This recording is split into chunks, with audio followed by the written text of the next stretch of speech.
महाराष्ट्रामधील वाशिम जिल्ह्यातील एका शांत गावामध्ये एक विवाहित महिला एका व्यक्तीला रात्री उशिरा फोन करते आणि त्या व्यक्तीला घरामध्ये बोलवून घेते।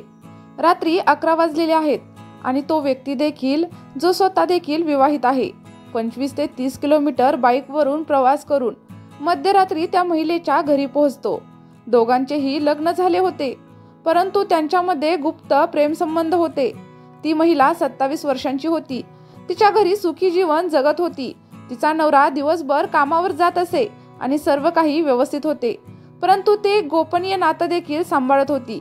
महेश नावाचा 35 वर्षांचा व्यक्ती तिच्या आयुष्यात आला होता। तो देखील कुटुंब असलेला होता आणि त्याचीही प्रतिष्ठा होती।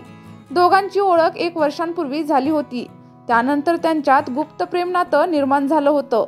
महेश आणि ती महिला एकमेकांमध्ये प्रेमात पडले, पण हे प्रेम कधीही बाहेर आले नाही। दोघेही विवाहित असले तरी त्यांचे फोनवरती गप्पा आणि संदेश हे नेहमीच होत होते। एका दिवसात त्या महिलेच्या नवऱ्याला तिच्या वर्तणुकीत काहीतरी वेगळं दिसलं आणि त्याने तिचा मोबाईल चेक केला। त्याला फोनमध्ये महेश सोबतचे कॉल रेकॉर्ड सापडले। त्याने तिला बेदम मारहाण केली आणि तिला तिच्या माहेरी म्हणजे चांदस गावात पाठवून दिलं। तिच्या माहेरचे लोक तिला विचारत राहिले की असं अचानक काय झालं। तिच्या नवऱ्याने तिला कधीच असं वागणं केलं नव्हतं।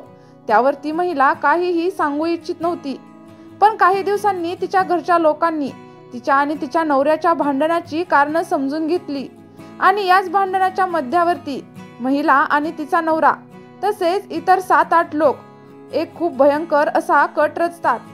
ते 9 फेब्रुवारी 2025 रोजी रात्री महिला महेशला फोन करते। ती सांगते की तिचा नवरा बाहेर गेला आहे आणि आज त्यांना भेटण्यासाठी योग्य संधी आहे।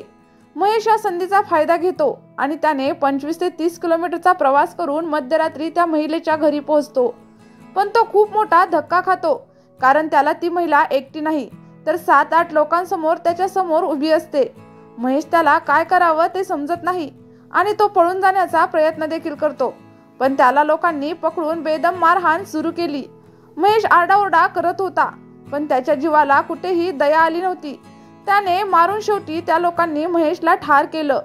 महेशच्या मृतदेहाला त्याच ठिकाणी फेकून देण्यात आलं आणि ते लोक तिथून निघून गेले।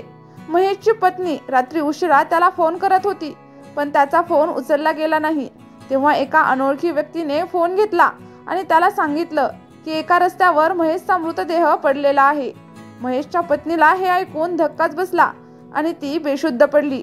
जलद कारवाईने महेशच्या कुटुंबियांनी पोलिसांना कळवले। पोलिसांनी तपास सुरू केला। तपासादरम्यान पोलिसांना महेशच्या मोबाईलचे कॉल रेकॉर्ड्स आणि लोकेशनवरून कळालं की त्याचा शेवटचा कॉल त्या महिलेच्या घराच्या परिसरात होता। पोलिसांनी त्या महिलेच्या घरी जाऊन तिला अटक केली आणि तिच्या चौकशीत तिने संपूर्ण प्रकरण उघड केलं।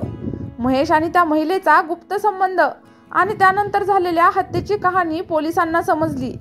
8 जणांच्या संघाने महेशला मारलं आणि त्याच्या मृतदेहाला रस्त्यावरती फेकून दिलं।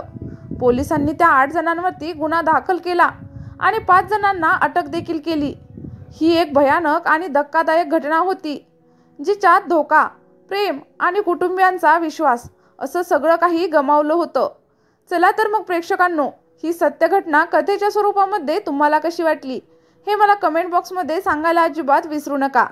सोबतच आपल्या व्हिडिओला एक लाईक देखील नक्कीच करा आणि तुम्ही जर चॅनलवरती नवीन असाल तर चॅनलला सबस्क्राईब करायला अजिबातच विसरू नका। सोबतच बेल आयकॉनचे बटन देखील नक्कीच प्रेस करा। धन्यवाद।